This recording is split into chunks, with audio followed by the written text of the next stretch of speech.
Muy pocos animales viven en casas, y aún menos saben construir un nido o una madriguera. La mayoría, como mucho, aprovecha agujeros naturales. Son extraordinarios los seres capacitados para tejer fibras vegetales, moldear barro o diseñar laberintos contra depredadores. Elaborar trampas es aún más complejo y raro.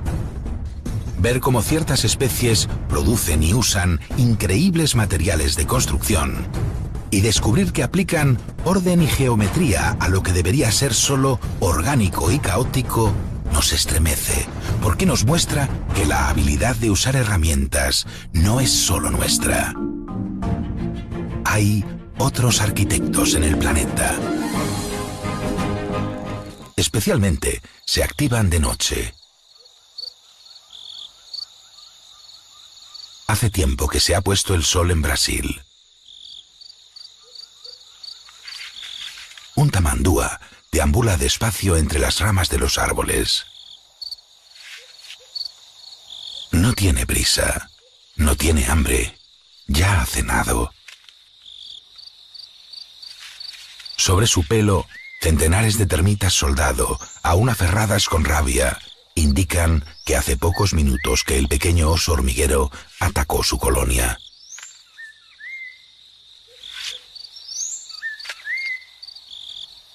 Las termitas deben darse prisa en reconstruir sus paredes.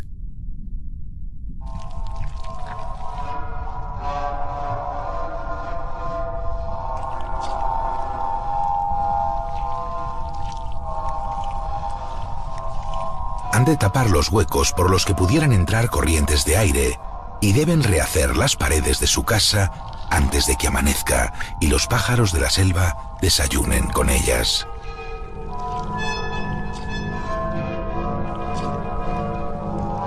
El material de su construcción es madera masticada, procesada en sus intestinos con heces y jugos digestivos, que nada más colocarse sobre la estructura se seca, tomando una consistencia sorprendente y dotando al termitero de una gran resistencia.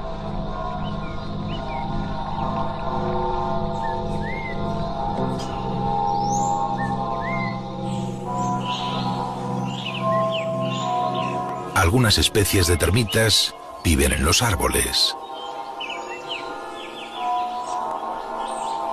Otras prefieren el suelo.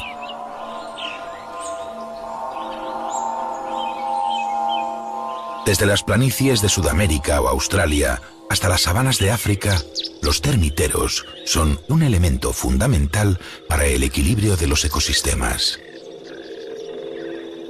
Las irregulares torres que asoman, inmensas a escala insecto, son cruciales para poder regular las condiciones de humedad y temperatura, al margen del clima que haga en el exterior. Estas moles funcionan como inmensos equipos de aire acondicionado. En función de la meteorología, los termiteros pueden ser modificados desde el interior, abriendo o cerrando galerías y respiraderos para establecer mayor o menor corriente de aire. La estabilidad térmica e higrométrica que consiguen estos diminutos ingenieros solo es semejante a la que puede conseguirse con los más modernos equipos tecnológicos humanos. Si no es en una fortaleza como la de las termitas, a las que muy pocos pueden acceder, para la vida salvaje, residir en un lugar fijo es impensable. Sobre todo porque es muy arriesgado. Acudir varias veces al día al mismo sitio supondría un elevado riesgo de ser detectado por los depredadores. Se generaría un rastro tan fácil de seguir que no daría opción a la supervivencia. Por eso, la inmensa mayoría de animales no tiene vivienda. Además, para que una especie diseñe y construya un buen refugio, seguro y estable, necesita unas adaptaciones evolutivas muy especializadas. Se hacen necesarias unas extremidades hábiles con las que excavar o trenzar ramas o recolectar piedras. Y hace falta también un manual de instrucciones que venga incluido con los genes o que pueda ser aprendido. Las aves no construyen tampoco un lugar fijo donde vivir. Es solo durante la época de reproducción cuando se ven obligadas a atarse a la ubicación de su nido. Pero lo hacen forzadas y durante el menor tiempo posible. No les gusta. La temporada que pasan construyendo la plataforma de cría y luego sacando adelante a su pollada es un tiempo de máximo estrés para ellas. Viven continuamente con temor a ser descubiertas. Si se sienten observadas, abandonan el nido o incluso a sus hijos. Cada ave, al menos cada familia de aves, tiene una arquitectura propia, diferente.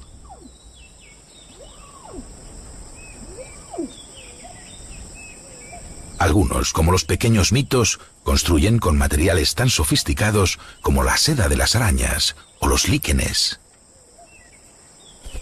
El resultado es un nido que se integra a la perfección en el paisaje.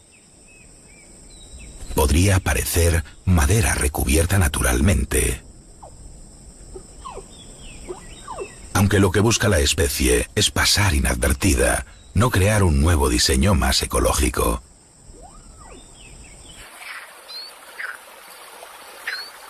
Los somormujos edifican sobre el agua. Sus plataformas son flotantes. Están sujetas a la vegetación subacuática para que el nido no pueda ir a la deriva. Pero debe ser capaz de moverse en vertical, hacia arriba o hacia abajo, por si sube o baja mucho el nivel del agua. Eso podría hacer fracasar todo su esfuerzo reproductivo. Así que esto es alta ingeniería. Algunos nidos son reutilizados de año en año. Sus construcciones han sido llevadas a cabo por muchos individuos, frecuentemente pasando de padres a hijos. Los nidos de algunas cigüeñas son rehechos continuamente durante cientos de años y llegan a pesar más de 1 tonelada, especialmente cuando se apoyan en algo más resistente y duradero que un árbol.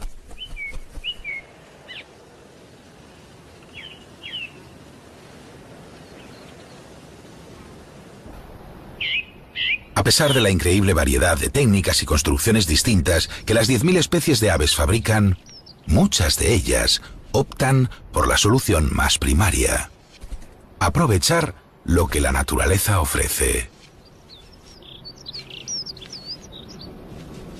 Un hueco en un árbol relleno de plumas es lo más confortable.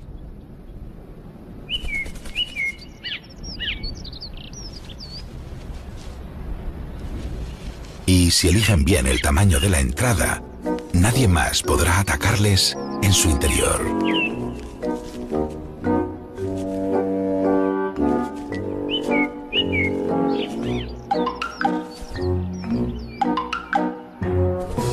Aprender a aprovechar los refugios naturales es la norma general entre todas las especies.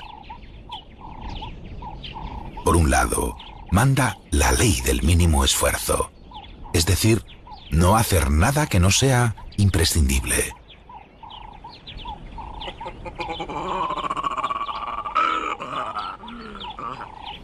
Atendiendo a esa ley, los primates más inteligentes, nuestros familiares más directos, no construyen nada.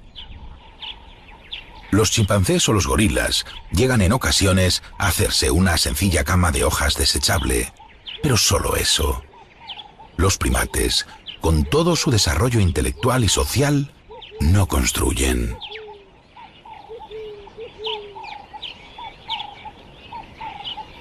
La casa de los monos por excelencia son los árboles. En las copas más altas se sienten cómodos, escondidos tras sus hojas, a salvo de la mayoría de cazadores. Evidentemente, podrían hacerse una vivienda. Son listos y tienen unos dedos muy hábiles, pero no les es operativo hacerlo. No lo necesitan y además sería peligroso.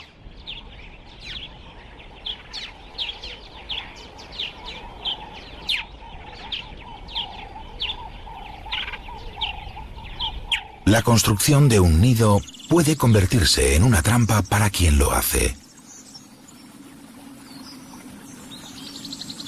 Al tener que aportar materiales a un mismo sitio durante días, el constructor se hace visible demasiado regularmente.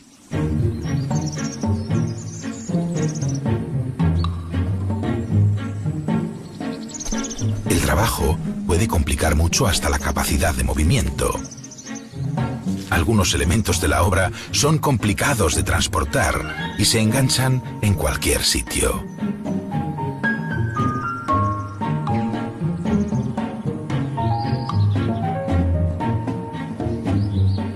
Además, la concentración que exige una tarea tan difícil, tan larga y tan cansada, resta capacidad para mantenerse alerta.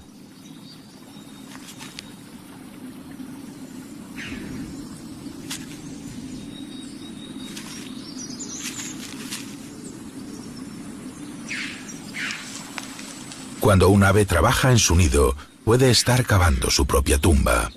Y lo sabe, y le asusta. Pero el miedo rige muchos aspectos de la biología animal y ha seleccionado la mejor forma de afrontar problemas, como el de la construcción.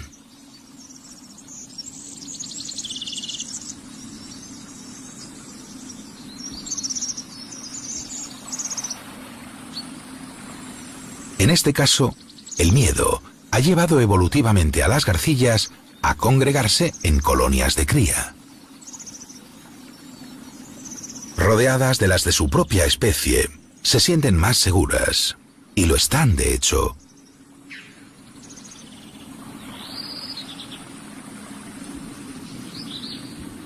Ningún depredador podría acercarse sin ser visto por alguna de las garcillas, que daría una señal de alarma que se propagaría en un instante.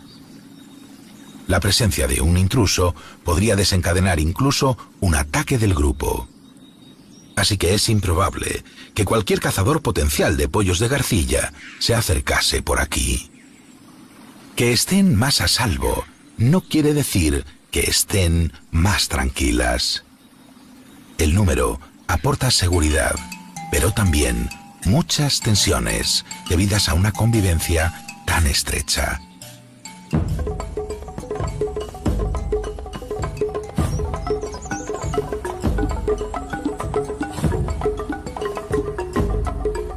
Cada pareja busca un emplazamiento en la zona común y es normal que a veces coincidan en la elección.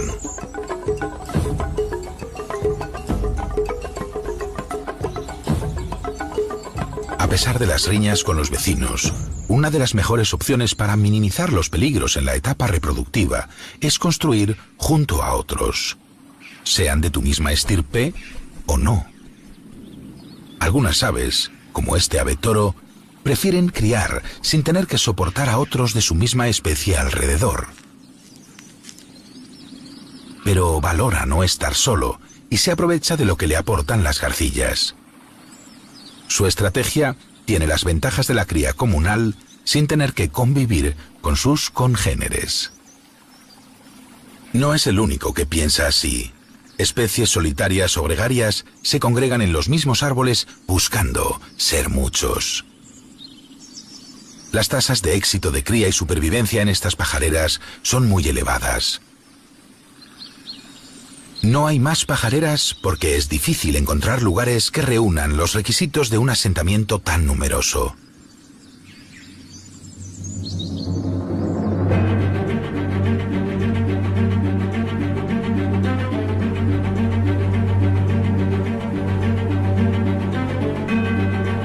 Las aguas del océano acogen a otros constructores que también se asocian en colonias. los seres vivos responsables de las mayores edificaciones de nuestro planeta, los corales. Las murallas que forman los arrecifes de coral cumplen en los mares un papel semejante al de los bosques y las selvas de tierra firme. Dan refugio a la mayor concentración de biodiversidad subacuática.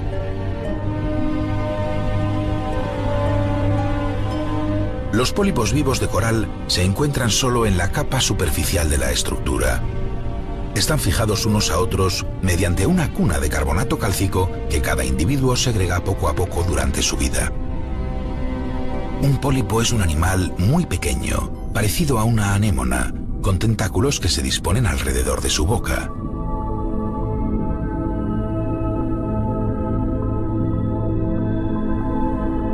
El coral se esconde durante el día en su exoesqueleto y emerge de noche para alimentarse de microplancton. Esto representa solo una parte de su dieta. Muchas especies se asocian con bacterias de tipo vegetal para aprovechar su fotosíntesis.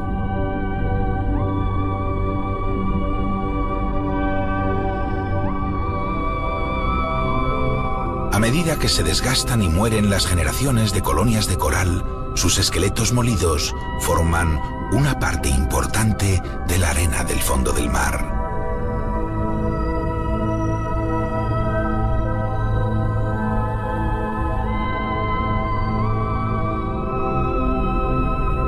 La arena de los fondos marinos está hecha en parte de polvo de coral y también de trocitos de conchas. La concha es una de las formas más primitivas y comunes de protección.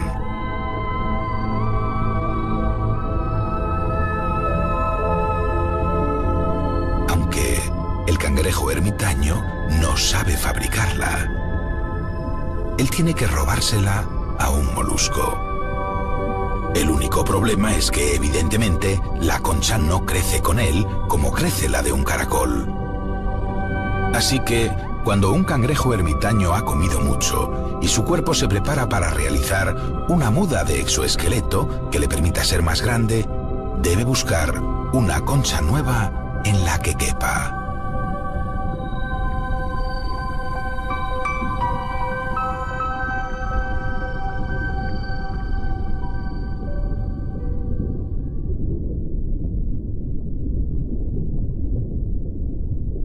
Esta es perfecta.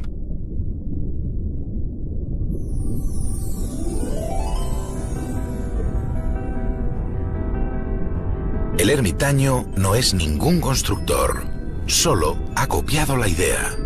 De los mejores constructores, eso sí. Está obligado a hacer muchas pruebas antes de decidirse por cada concha. La talla es lo más importante, pero también cómo se adapte su abdomen a la forma interior. Cambiar a una concha nueva significa tener que trasladar a las anémonas que van en ella, y eso es muy pesado, pero son su arma antipulpos. Debe sopesar bien su decisión. ¿Me cambio? No me cambio. Bueno, sí me cambio.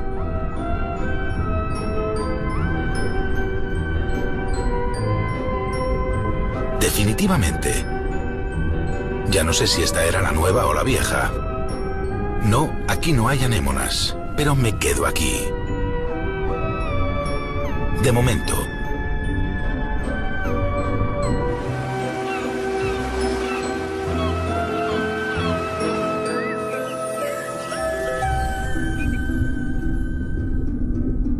Cada ecosistema exige a sus habitantes unas adaptaciones evolutivas determinadas según las circunstancias y las posibilidades que ofrece.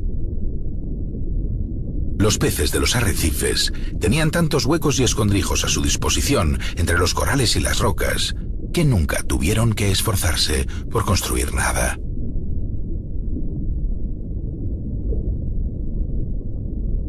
En general, Los peces, sean de agua dulce o salada, no son grandes constructores. No pueden serlo, porque sus extremidades se especializaron para la locomoción en agua, y eso les limitó cualquier otra función. Como mucho, utilizando la boca, acondicionan espacios limpiándolos bien, amontonando arena o quitando obstáculos para anidar en la época de reproducción.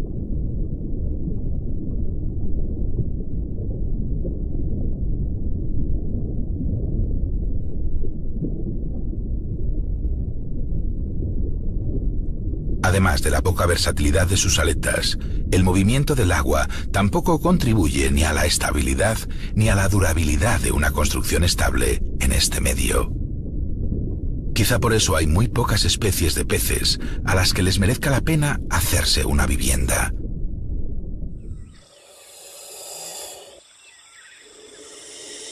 Para este pez, sin embargo, las cosas son muy distintas. Es un pez protóptero pulmonado. Podríamos considerarle una excepción en muchos sentidos. Es un constructor con habilidades sorprendentes. Entre otras cosas, puede respirar fuera del agua. El protóptero vive en ecosistemas que en ocasiones atraviesan graves sequías, donde hasta los charcos más pequeños desaparecen.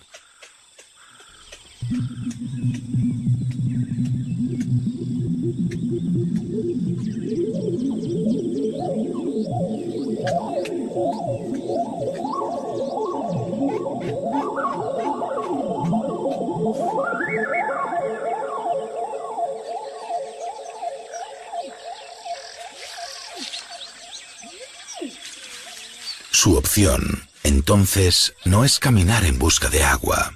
Sus patas no le permitirían desplazarse distancias tan largas y seguramente moriría. Él solo necesita encontrar un punto blando en el suelo por el que enterrarse en fango y luego construir una cápsula de supervivencia.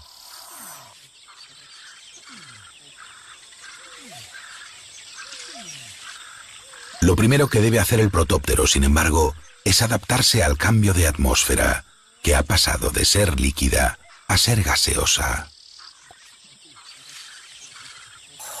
Mientras vivía bajo el agua, su respiración era un 90% acuática y solo un 10% aérea.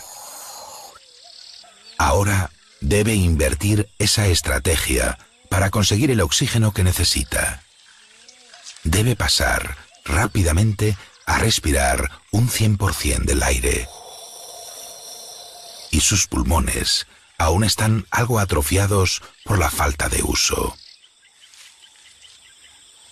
Es un proceso angustioso y urgente, pues su peligro mayor es la deshidratación. Hace mucho calor. Su única posibilidad de sobrevivir es enterrarse en el fango.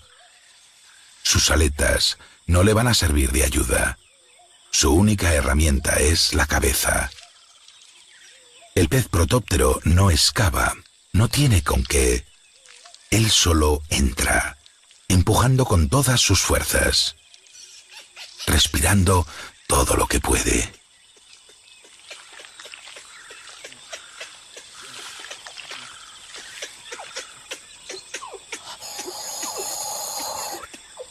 Debe introducirse a profundidad de garantía. Quizá 30 centímetros de barro sobre su cabeza le aseguren que la humedad resistirá hasta que el agua lo inunde todo otra vez el año que viene. O el siguiente. Nunca se sabe.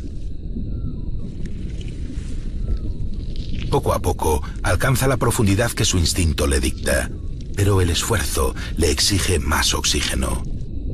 Sus pulmones aún no funcionan del todo y el fango le asfixia, pues casi no le llega aire.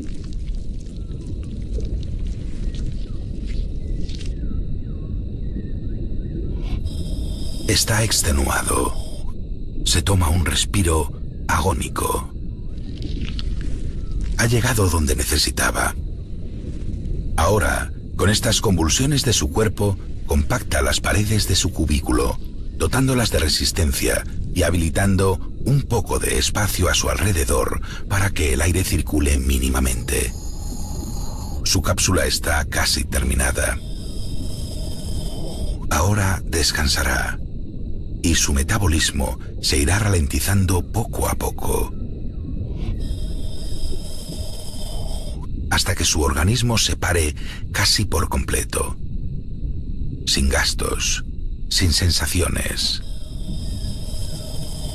casi muerto.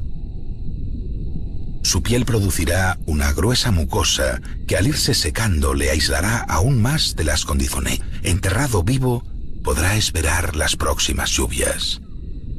Algunos protópteros han esperado más de 10 años.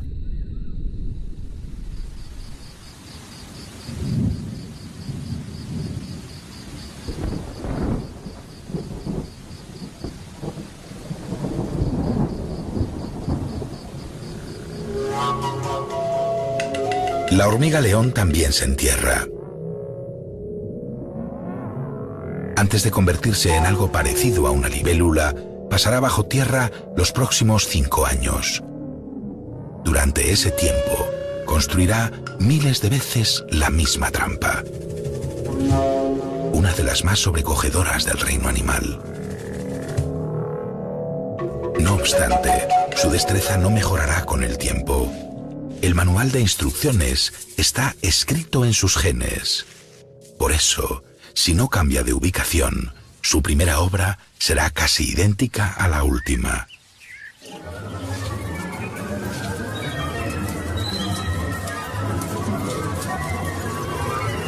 La hormiga león se impulsa siempre hacia atrás y con golpes sucesivos de su cabeza y sus mandíbulas va vaciando el hueco en el suelo arenoso.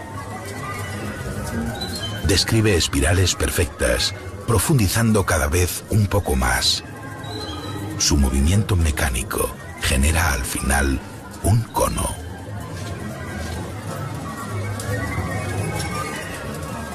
Es un cono con las paredes inclinadas en un ángulo concreto, que varía según sea la arena del sustrato, en función de su adherencia y su grosor. La temperatura y la humedad del ambiente pueden hacer cambiar también la resistencia superficial de las paredes del cono, según el peso y la forma de caminar de sus víctimas.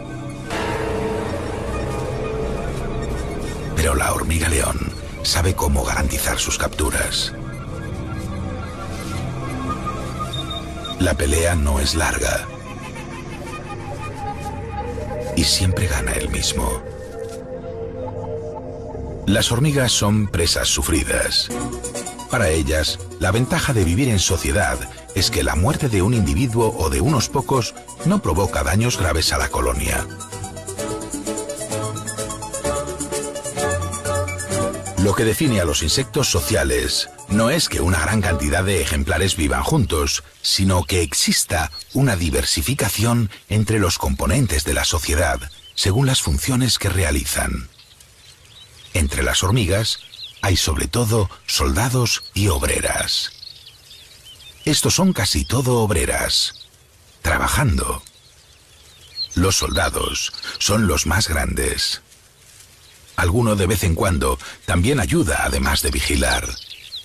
Están agrandando el nido. Deben sacar infinidad de granitos de arena de su hormiguero para habilitar nuevas galerías o dependencias, para más larvas, para más comida. Unas feromonas, generalmente activadas por la reina, ordenan con sencillez las tareas que hay que hacer.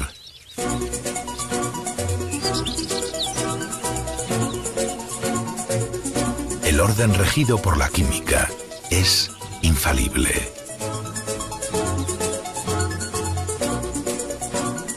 La fama de trabajadoras que tienen las hormigas es merecida. Algunos hormigueros viven muchos años y llegan a convertirse en ciudades complejas. El urbanismo es casi siempre subterráneo, pero existen múltiples arquitecturas. Las hormigas legionarios son nómadas. construyen nidos temporales que hacen y deshacen cada nuevo día. El material de construcción es su propio cuerpo. Las obreras se atan unas a otras, patas con mandíbulas, para formar una bola de varias capas que protege en su interior a las larvas y a la reina. No necesitan despensas, comen mientras marchan. Todo lo hacen en marcha. Las hormigas legionario, además de arquitectas orgánicas, son ingenieros de caminos. Su carácter viajero ha hecho que desarrollen una elaborada técnica de construcción de puentes, pasarelas y pasadizos. Sus cuerpos vuelven a entrelazarse cada vez que un obstáculo obstruye su paso.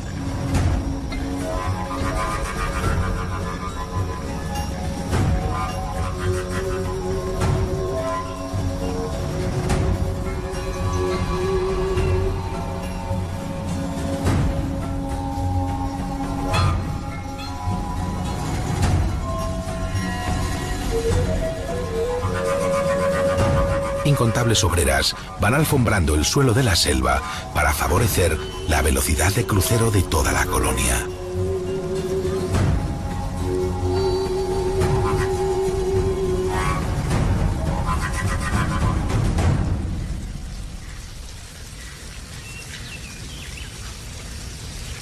La formica rufa es otra extraña constructora dentro del universo de las hormigas.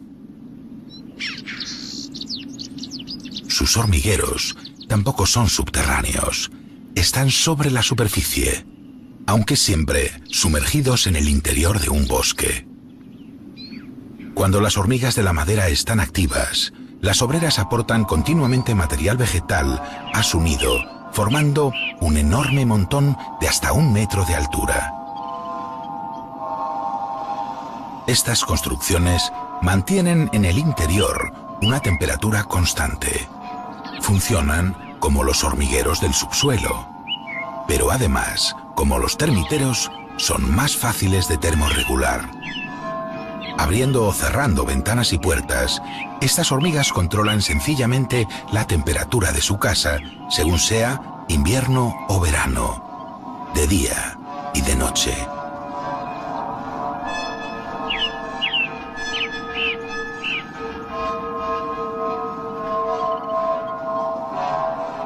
La pronunciada pendiente de sus cúmulos hace también que la lluvia, muy frecuente en sus ecosistemas, resbale sin empapar el interior. Es una idea que otros muchos han copiado en sus tejados.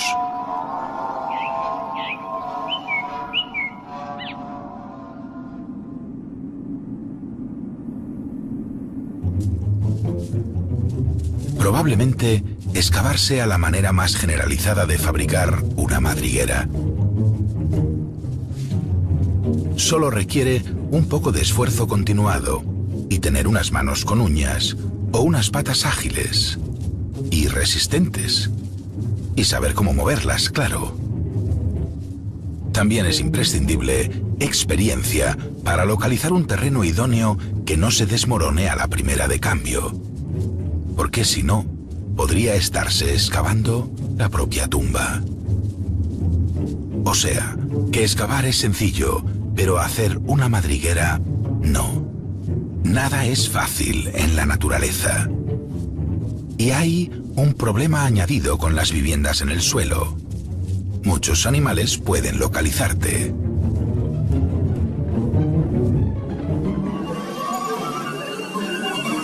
Si esta abeja zapadora pretende hacer aquí su puesta de huevos, tendrá que conseguir primero despistar a esta hormiga exploradora, o su descendencia no sobrevivirá.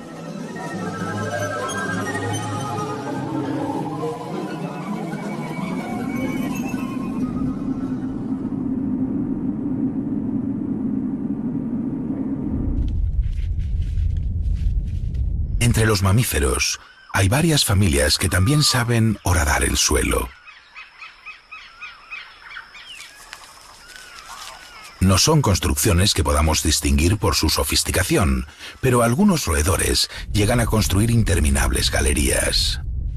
Son guaridas que mantienen la temperatura a unos niveles suaves durante todo el año. En los túneles también es posible encontrar despensas alejadas del calor o de la lluvia. Algunos roedores amontonan hasta 100 kilogramos de semillas.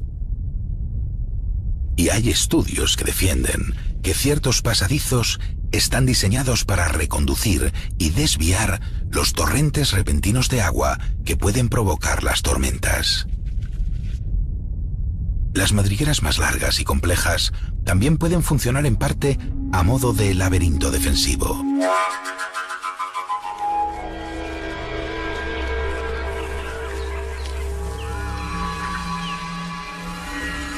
Si los propietarios de la guarida son seguidos al interior, tienen muchas posibilidades de despistar a su depredador. La serpiente ha seguido un rastro muy claro hasta llegar aquí, pero una vez en la madriguera, todo huele igual de intenso.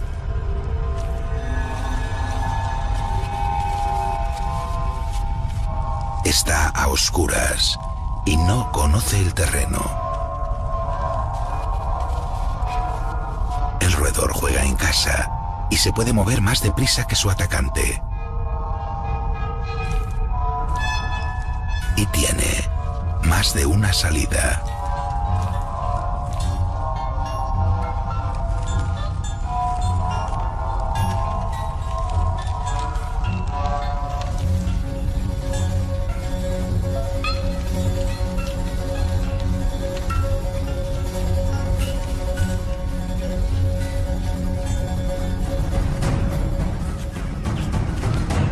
Aunque no siempre funciona, esta vez el constructor ha ganado al cazador.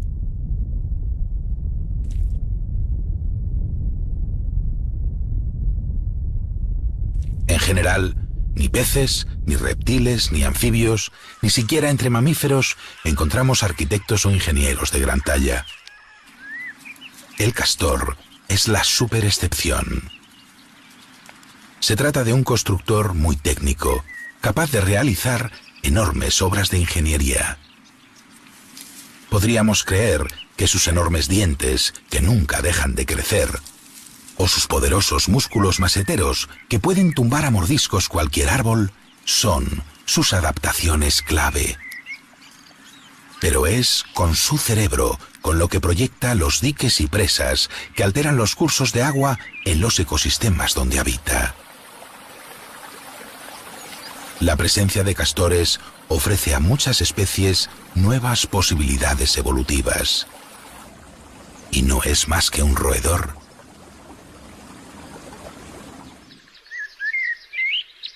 Una araña tampoco es más que un pequeño invertebrado, y sin embargo, su orden filogenético lo componen los constructores más avanzados y especializados del reino animal. Con una capacidad intelectual prácticamente nula, su instinto ha dado lugar a una técnica que demuestra que la inteligencia no es la única vía. Sus adaptaciones las han hecho dispersarse por casi cualquier lugar del globo y han permitido que los insectos no dominaran absolutamente a todas las demás clases zoológicas.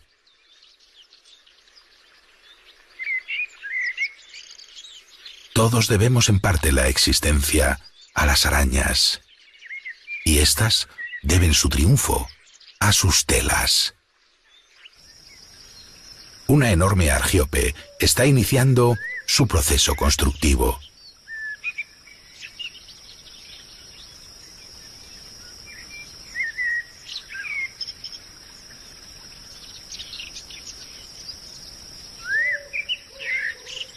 Lo primero que hace es engullir la seda de la tela vieja. La seda es un material biológico muy caro de fabricar, como para desperdiciarlo.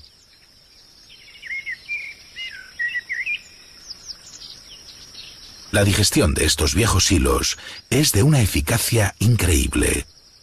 El 90% del material que la araña se traga será reutilizado en la nueva red. Colmadas sus glándulas sedíferas, la cazadora puede iniciar otra telaraña. El primer paso de la construcción consiste en preparar los tirantes perimetrales que delimitarán la estructura.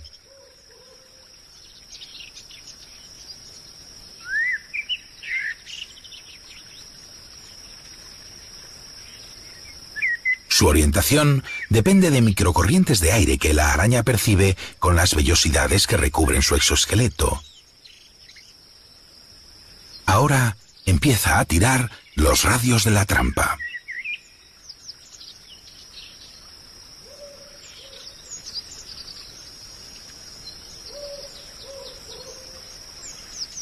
Los arácnidos demuestran un excepcional sentido de percepción espacial, aprovechando al máximo los puntos de apoyo de que disponen para tejer la tela de mayor superficie posible entre ellos.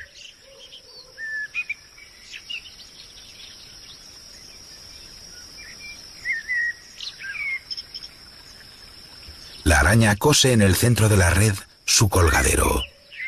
Está hecho de un nuevo hilo muy fino, no adherente y urdido con otra técnica que amortigua los impactos de las presas para que pueda reaccionar con equilibrio cuando llegue el momento. A partir de ahora, comienza a tejer los hilos que forman la retícula final. No todas las hebras de la tela araña son iguales. Solo estos hilos están impregnados de pegamento para impedir a las presas escapar. Pero la araña apoyará sus patas sobre todo en los radios, que no son pegajosos. Además, ella dispone de una capa aceitosa sobre sus patas que impide que pudiera quedar también atrapada con su presa.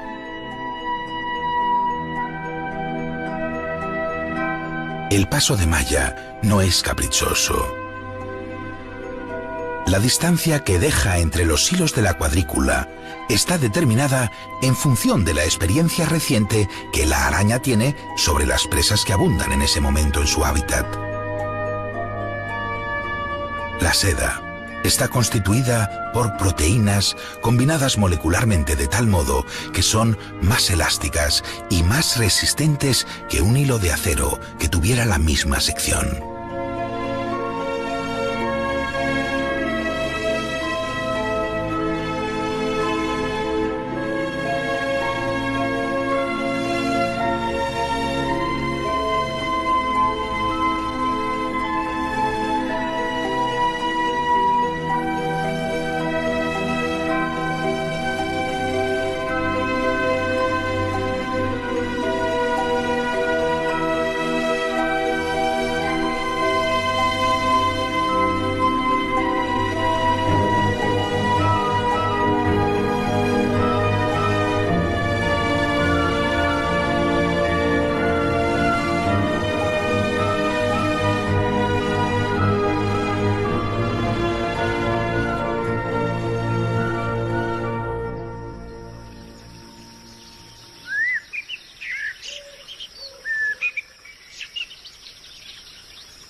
Las telas de las arañas están diseñadas para soportar el viento y la lluvia. El rocío revela a veces que hay gran variedad de tipos de arañas y, por tanto, de telas. Quizá las orbiculares son las más visibles, las más frecuentes, pero hay más. Algunas asimétricas o con una geometría más o menos reconocible. Otras son claramente caóticas, pero todas tienen su belleza y son pura ingeniería.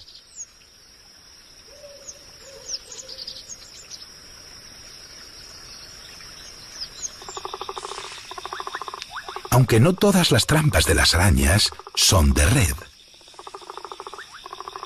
Las arañas de tapadera excavan un tubo subterráneo, por supuesto forrado con hilos. Aunque estos no son pegajosos, solo tienen que contener la tierra para que no se desmorone y aportar algo de confort, evitando el incómodo rozamiento con las paredes. También protegen de la humedad. Terminado el agujero, la araña de tapadera lo cubre con una puerta fabricada con seda pegajosa y con arena. Así, esconde perfectamente su cubil.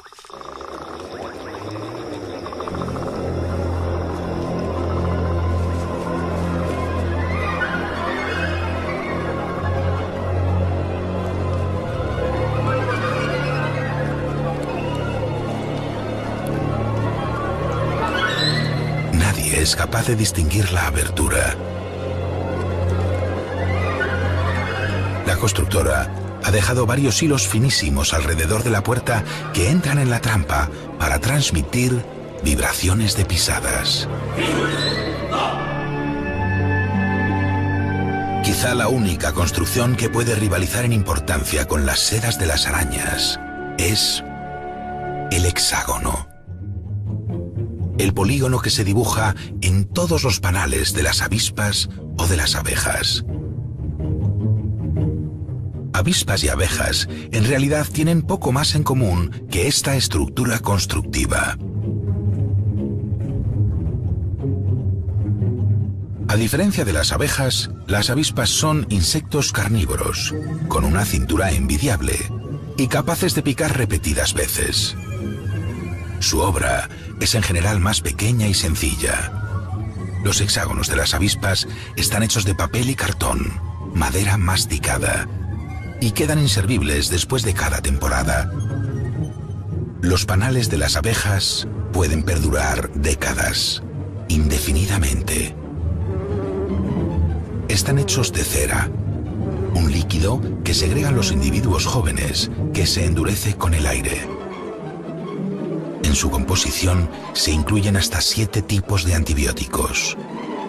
Las bacterias no pueden sobrevivir en este medio. Los hexágonos albergan a las larvas y en el caso de las abejas también son los recipientes de la miel. Esta geometría encaja la mayor cantidad de celdas por unidad de superficie, minimizando el uso de material constructivo. Son las construcciones ecológicas más sostenibles. Las sociedades de insectos son una de las formas de vida más extendidas por el planeta. En gran medida, su éxito se debe a su maestría como albañiles. Concretamente, las abejas son las responsables de la polinización de la cobertura vegetal de muchos ecosistemas y también de gran parte de los cultivos humanos. Al parecer, estamos poniendo también a las abejas en grave peligro de extinción. Y sin ellas, nuestro mundo no podría subsistir como es. Quizá deberíamos replantearnos nuestra propia forma de construir civilización.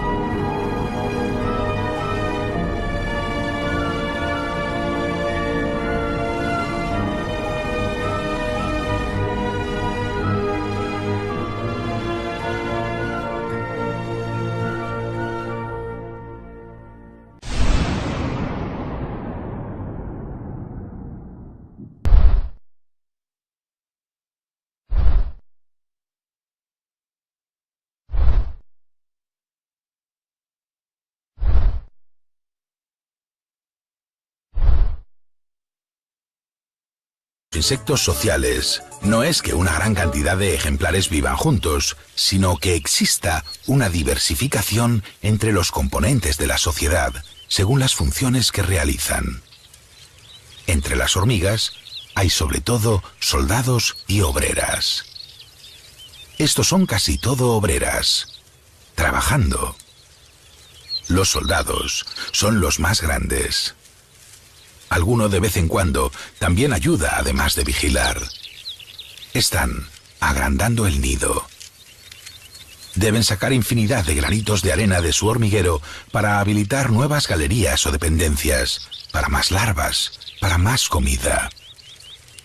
Unas feromonas, generalmente activadas por la reina, ordenan con sencillez las tareas que hay que hacer.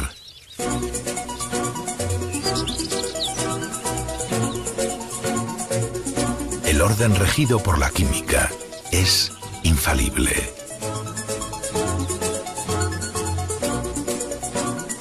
La fama de trabajadoras que tienen las hormigas es merecida. Algunos hormigueros viven muchos años y llegan a convertirse en ciudades complejas. El urbanismo es casi siempre subterráneo, pero existen múltiples arquitecturas. Las hormigas legionarios son nómadas. Construyen nidos temporales que hacen y deshacen cada nuevo día. El material de construcción es su propio cuerpo. Las obreras se atan unas a otras, patas con mandíbulas, para formar una bola de varias capas que protege en su interior a las larvas y a la reina. No necesitan despensas. Comen mientras marchan. Todo lo hacen en marcha. Las hormigas legionario, además de arquitectas orgánicas, son ingenieros de caminos. Su carácter viajero ha hecho que desarrollen una elaborada técnica de construcción de puentes, pasarelas y pasadizos. Sus cuerpos vuelven a entrelazarse cada vez que un obstáculo obstruye su paso.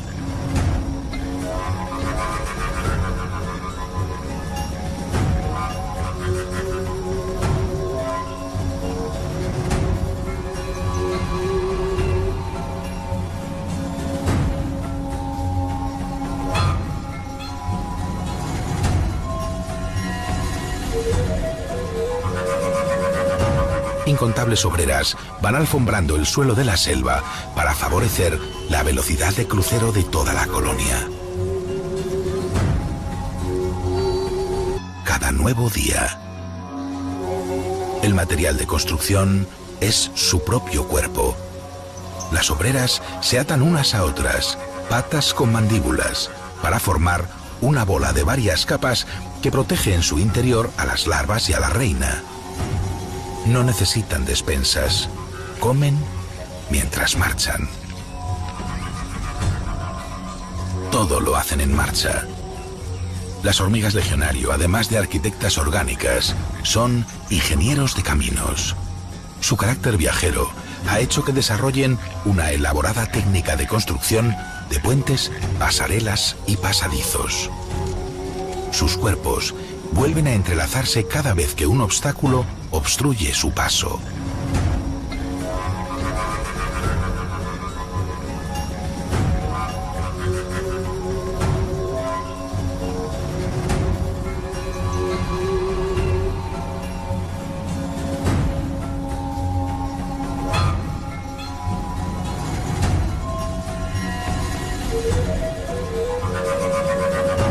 Incontables obreras van alfombrando el suelo de la selva para favorecer la velocidad de crucero de toda la colonia.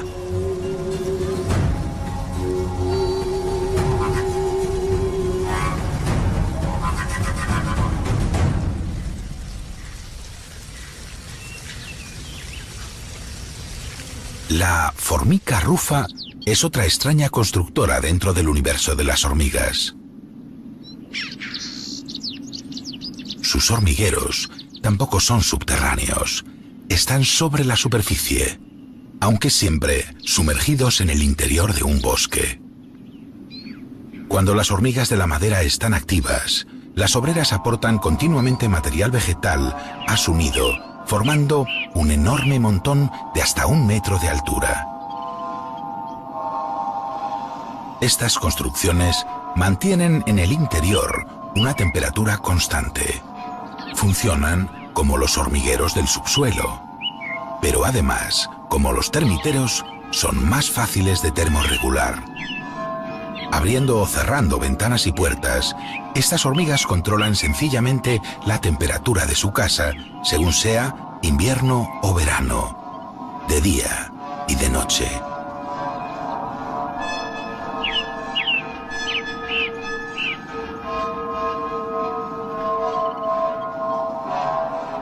La pronunciada pendiente de sus cúmulos hace también que la lluvia, muy frecuente en sus ecosistemas, resbale sin empapar el interior. Es una idea que otros den observadas, abandonan el nido o incluso a sus hijos. Cada ave, al menos cada familia de aves, tiene una arquitectura propia, diferente.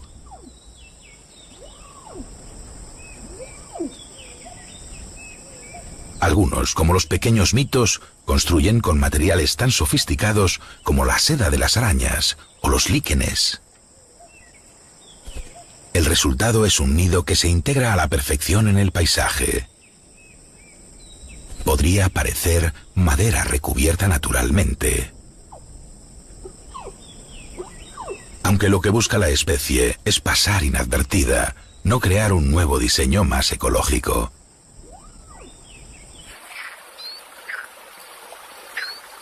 Los somormujos edifican sobre el agua. Sus plataformas son flotantes. Están sujetas a la vegetación subacuática para que el nido no pueda ir a la deriva. Pero debe ser capaz de moverse en vertical, hacia arriba o hacia abajo, por si sube o baja mucho el nivel del agua. Eso podría hacer fracasar todo su esfuerzo reproductivo. Así que esto es alta ingeniería. Algunos nidos son reutilizados de año en año. Sus construcciones han sido llevadas a cabo por muchos individuos, frecuentemente pasando de padres a hijos. Los nidos de algunas cigüeñas son rehechos continuamente durante cientos de años y llegan a pesar más de 1 tonelada, especialmente cuando se apoyan en algo más resistente y duradero que un árbol.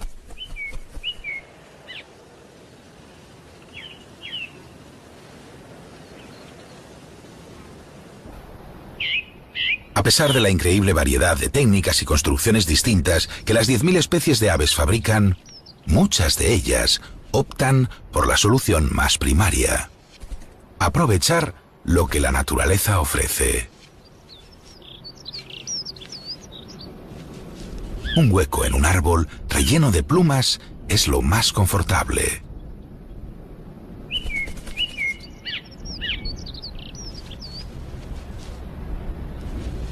Y si eligen bien el tamaño de la entrada, nadie más podrá atacarles en su interior.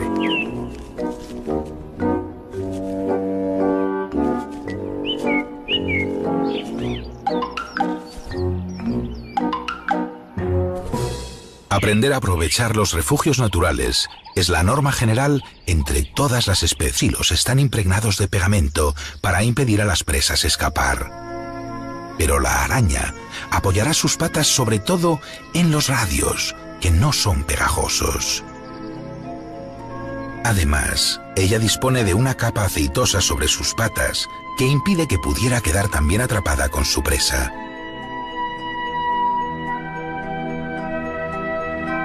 El paso de malla no es caprichoso. La distancia que deja entre los hilos de la cuadrícula está determinada en función de la experiencia reciente que la araña tiene sobre las presas que abundan en ese momento en su hábitat. La seda está constituida por proteínas combinadas molecularmente de tal modo que son más elásticas y más resistentes que un hilo de acero que tuviera la misma sección.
Las telas de las arañas están diseñadas para soportar el viento y la lluvia. El rocío revela a veces que hay gran variedad de tipos de arañas y, por tanto, de telas. Quizá las orbiculares son las más visibles, las más frecuentes, pero hay más. Algunas asimétricas o con una geometría más o menos reconocible. Otras son claramente caóticas, pero todas tienen su belleza y son pura ingeniería.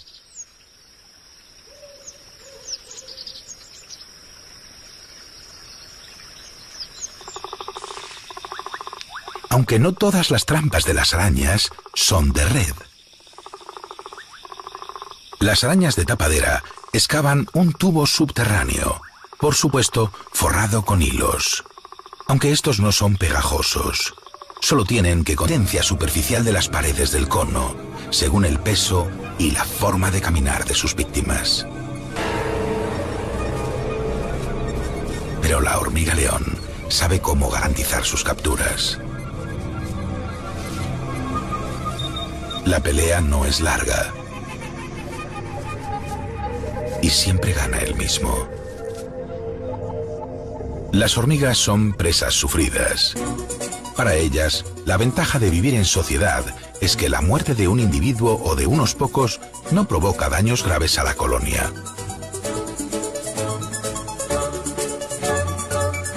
Lo que define a los insectos sociales no es que una gran cantidad de ejemplares vivan juntos, sino que exista una diversificación entre los componentes de la sociedad, según las funciones que realizan.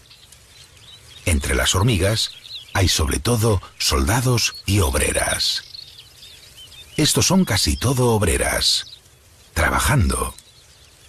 Los soldados son los más grandes. Alguno de vez en cuando también ayuda además de vigilar. Están agrandando el nido. Deben sacar infinidad de granitos de arena de su hormiguero para habilitar nuevas galerías o dependencias, para más larvas, para más comida. Unas feromonas, generalmente activadas por la reina, ordenan con sencillez las tareas que hay que hacer.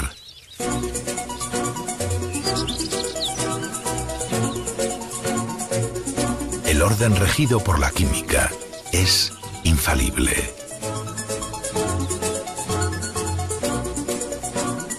La fama de trabajadoras que tienen las hormigas es merecida.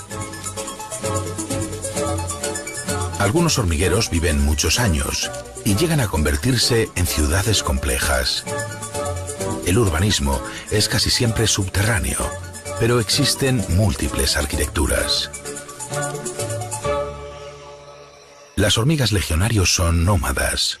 Construyen nidos temporales que hacen y deshacen cada nuevo día. El material de construcción es su propio cuerpo. Las obreras se atan unas a otras, patas con mandíbulas, para formar una bola de varias capas que protege en su interior a las larvas y a la reina. No necesitan despensas. Comen mientras marchan. Todo lo hacen en marcha. Las hormigas legionario, además de arquitectas orgánicas, son ingenieros de caminos. Su carácter viajero ha hecho que desarrollen una elaborada técnica de construcción de puentes, pasarelas y pasón. Consiste en preparar los tirantes perimetrales que delimitarán la estructura.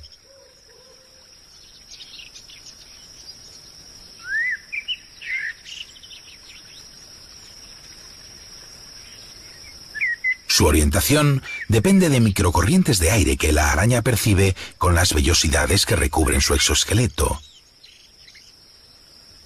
Ahora empieza a tirar los radios de la trampa.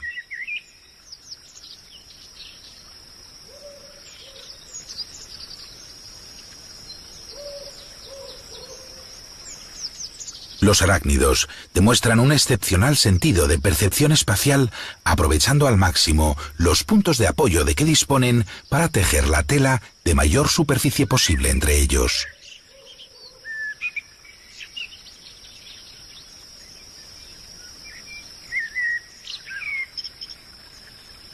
La araña cose en el centro de la red su colgadero.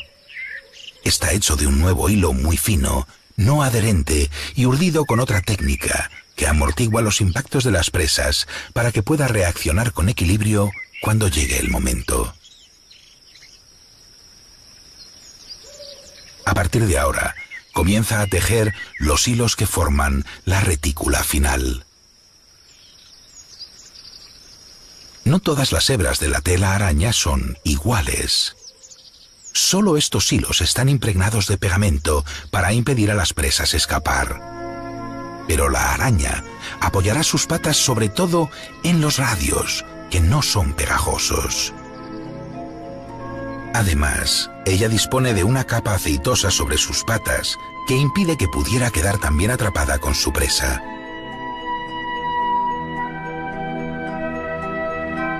El paso de malla no es caprichoso.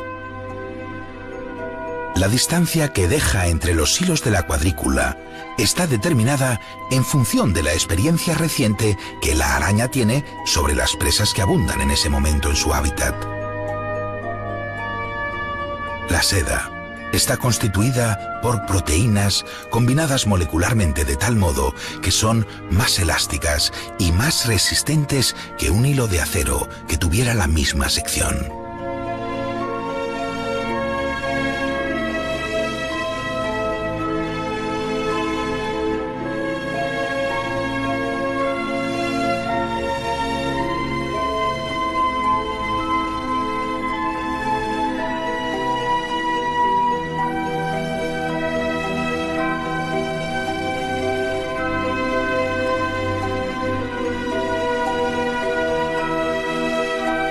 Acudir varias veces al día al mismo sitio supondría un elevado riesgo de ser detectado por los depredadores.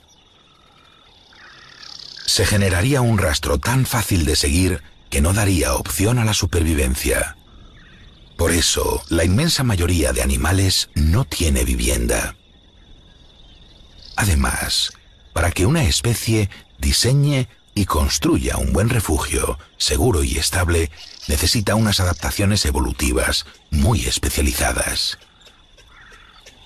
Se hacen necesarias unas extremidades hábiles con las que excavar o trenzar ramas o recolectar piedras. Y hace falta también un manual de instrucciones que venga incluido con los genes o que pueda ser aprendido. Las aves no construyen tampoco un lugar fijo donde vivir. Es solo durante la época de reproducción cuando se ven obligadas a atarse a la ubicación de su nido. Pero lo hacen forzadas y durante el menor tiempo posible. No les gusta. La temporada que pasan construyendo la plataforma de cría y luego sacando adelante a su pollada es un tiempo de máximo estrés para ellas. Viven continuamente con temor a ser descubiertas. Si se sienten observadas, abandonan el nido o incluso a sus hijos. Cada ave, al menos cada familia de aves, tiene una arquitectura propia, diferente.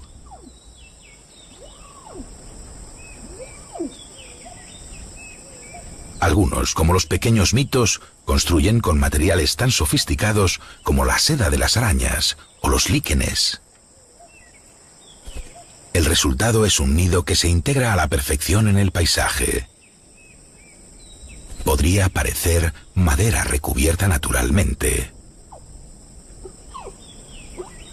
Aunque lo que busca la especie es pasar inadvertida, no crear un nuevo diseño más ecológico.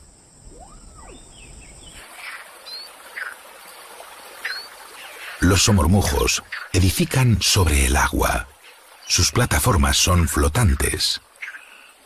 Están sujetas a la vegetación subacuática para que el nido no pueda ir a la deriva. Pero debe ser capaz de moverse en vertical, hacia arriba o hacia abajo, por si sube o baja mucho el nivel del agua. Eso podría hacer fracasar todo su esfuerzo reproductivo.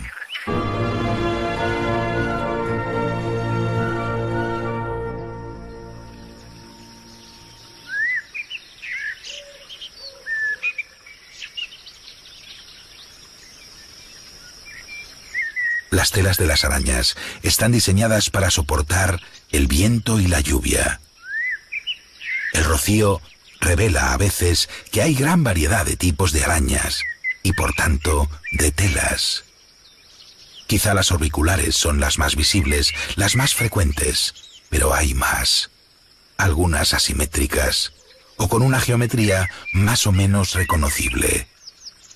Otras son claramente caóticas, pero todas tienen su belleza y son pura ingeniería.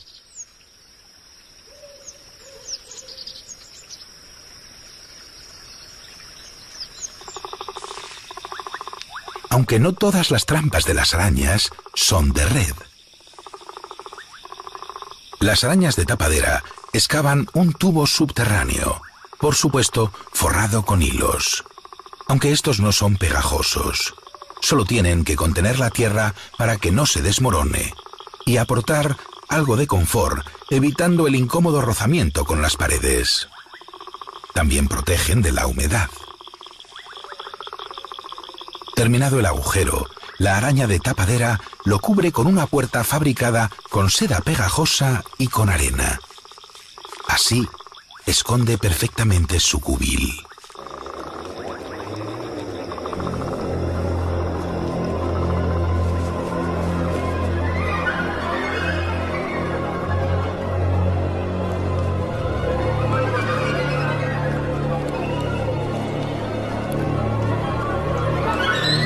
Nadie es capaz de distinguir la abertura.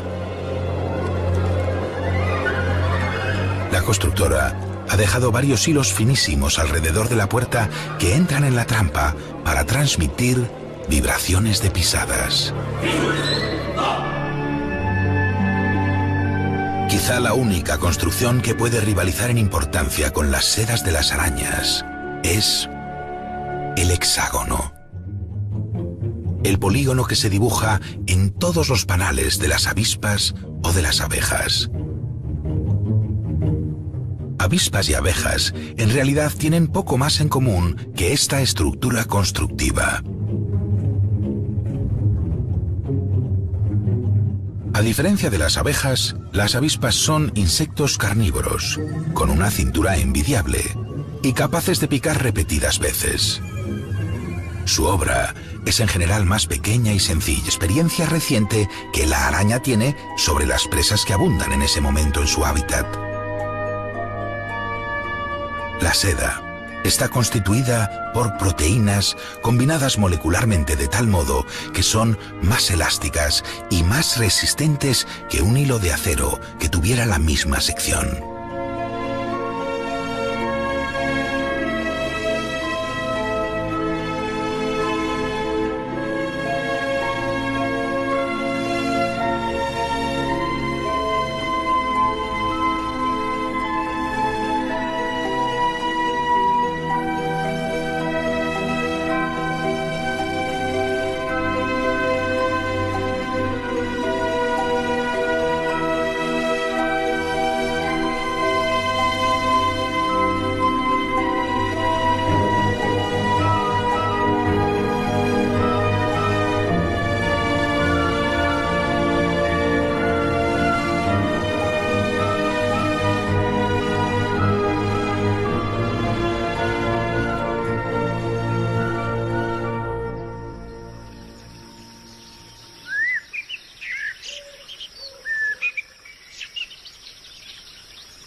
Las telas de las arañas están diseñadas para soportar el viento y la lluvia. El rocío revela a veces que hay gran variedad de tipos de arañas y, por tanto, de telas. Quizá las orbiculares son las más visibles, las más frecuentes, pero hay más. Algunas asimétricas o con una geometría más o menos reconocible. Otras son claramente caóticas, pero todas tienen su belleza y son pura ingeniería.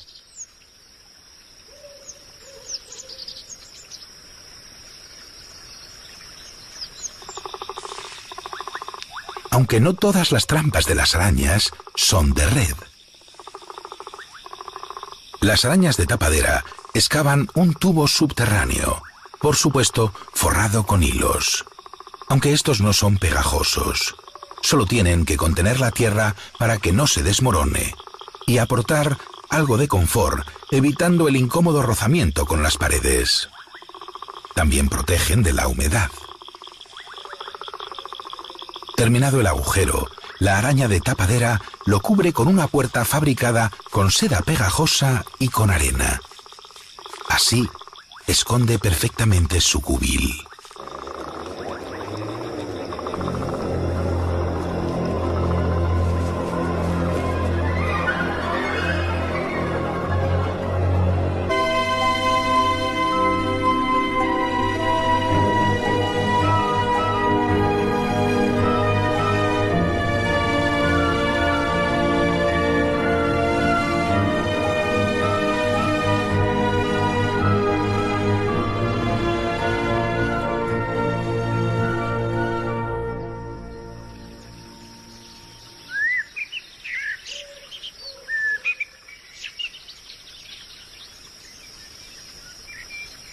Las telas de las arañas están diseñadas para soportar el viento y la lluvia.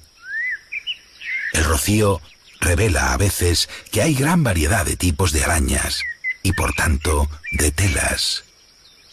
Quizá las orbiculares son las más visibles, las más frecuentes, pero hay más. Algunas asimétricas o con una geometría más o menos reconocible. Otras son claramente caóticas, pero todas tienen su belleza y son pura ingeniería.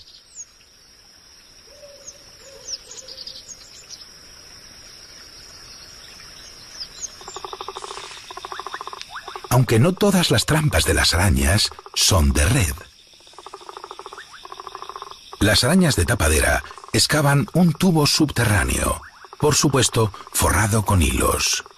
Aunque estos no son pegajosos, solo tienen que contener la tierra para que no se desmorone y aportar algo de confort, evitando el incómodo rozamiento con las paredes.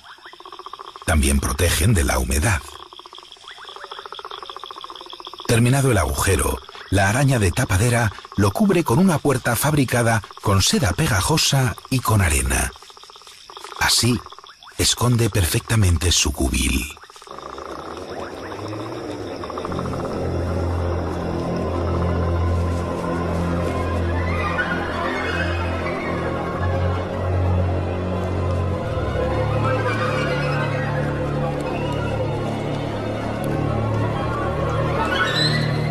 Es capaz de distinguir la abertura. La constructora ha dejado varios hilos finísimos alrededor de la puerta que entran en la trampa para transmitir vibraciones de pisadas. Quizá la única construcción que puede rivalizar en importancia con las sedas de las arañas es el hexágono. El polígono que se dibuja en todos los panales de las avispas o de las abejas.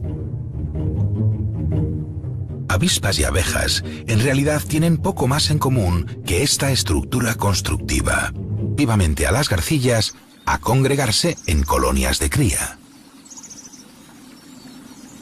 Rodeadas de las de su propia especie, se sienten más seguras, y lo están de hecho.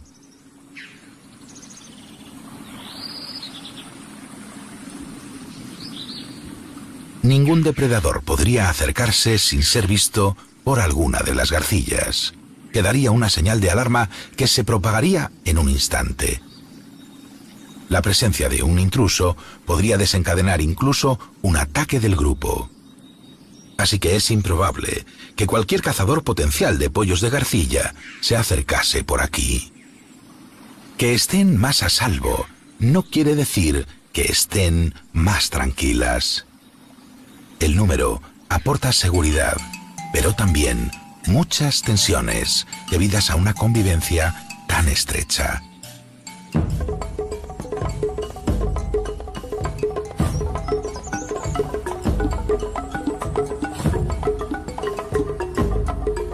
Cada pareja busca un emplazamiento en la zona común y es normal que a veces coincidan en la elección.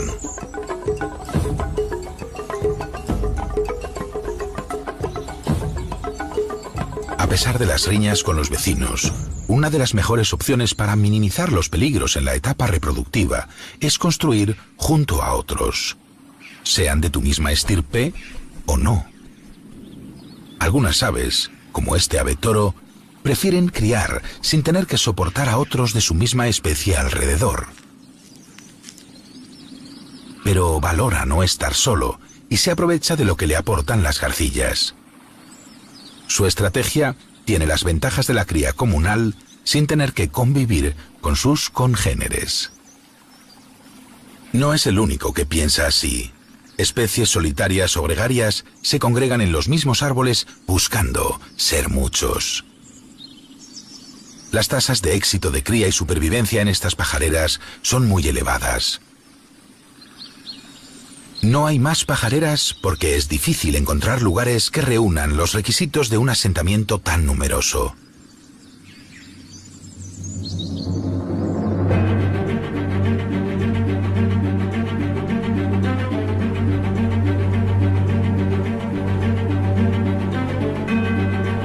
Las aguas del océano acogen a otros constructores que también se asocian en colonias. Los seres vivos responsables de las mayores edificaciones de nuestro planeta. Los corales. Las murallas que forman los arrecifes de coral cumplen en los mares un papel semejante al